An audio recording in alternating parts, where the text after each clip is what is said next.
Ladies and gentlemen, absolutely everyone wants to know how to make $10,000 a month as a student. The only issue is there's a lot of BS out there, there's a lot of misinformation, and there's a lot of people making it seem a lot easier than it actually is. So in today's video I'm going to break down the 3 main components you need to focus on in order to make $10,000 a month as a student. Now in this video I'm going to give you the 3 main components, but after you finish watching this video I'm going to leave a link in the description, and that link will take you to my most popular video so far this year on YouTube. That video breaks down the 7 to 8 most popular online business models and will help you break down and figure out what will work the best for you this year. Now the first thing you need in order to hit $10,000 a month as a student is the right vehicle, and let me tell you, I will say that $10,000 a month, and I'm really not trying to be insensitive here. I was a fringe case. I hit $10,000 a month when I was 17 years old, but I'm going to talk about that a little later on.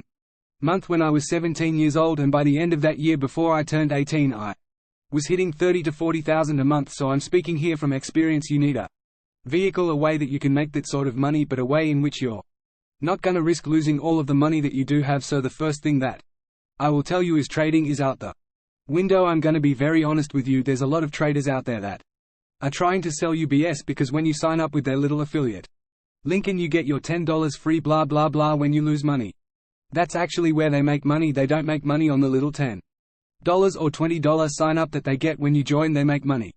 All those successful trades is very difficult, whereas for you to take $1,000 and invest that into starting a very lean online business, I mean by the end of the year you're talking tens of thousands of dollars. I don't think realistically it's very unrealistic, but definitely by the end of the year you should be making more than your average salary if you were just working a traditional 9 to 5, and the best part is you should be able to do it remotely. So in order to make money you need something that spits out free cash flow, and what I mean by that is profit that you can actually use. Because here's the other thing I'm going to tell you, people always look at net worth. They go, oh, he has $100 million net worth, but his entire net worth is in his company and he can't take out money out of his company because he may have investors or this or that. Or you have certain people, for example a lot of people in the property game, where they have a lot of money, their portfolio is worth a lot, but they're not very cash rich. They don't actually have a lot of cash laying around. They're wealthy, but their money is tied up in places, and that's not the place that you want to be at when you're first starting a business. So a lot of businesses, like for example building a proper e-commerce brand, and by the way when I say proper e-commerce brand, once again I'm speaking from experience. I've had an eyewear company for a few years, and the thing is the packaging, everything is beautiful. We've got this beautiful black velvet finish on the inside, so this business is okay. It's my smallest business. It makes around $1.2 to $1.5 million a year. I can't keep. I have to roll that into new stock, because especially a product like this is actually very difficult to make. So for me to put in an order now of another 5,000 to 10,000 units, I may only get that in 3, 4, 5 months depending on the time of the year. So even though someone would look at him go, that's a $1.5 million a year business at 50 margins, you never actually get to keep that profit. Because example, they're Google ads, and focusing specifically on Google ads for e-commerce brands as an example. Listen, whatever the service is, it needs to have one of 2 things: high perceived value to the client, and what I mean by that is it needs to be something that they're like, oh wow, this is actually worth it.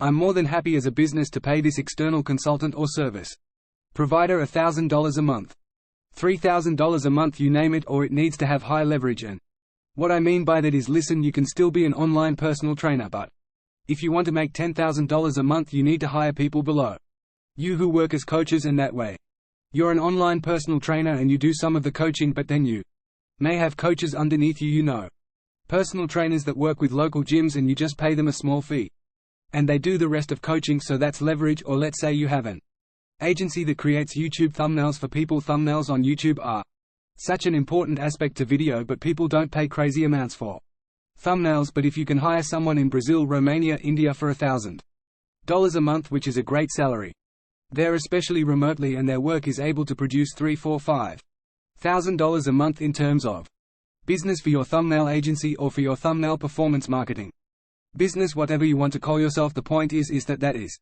leverage. That's you being able to take something off your plate. So either you need to offer a service or guidance consulting on something that brings so much value to businesses that you can actually make $10K a month just as a solopreneur, or more realistically Actually pretty cool if you work as hard as I did. Do I think it will take you 3 years? No, because it's so crazy, the internet moves so quickly. The back in 2014 I didn't have the opportunities that you can have today. Even things like getting payment processes were difficult back then. It was such a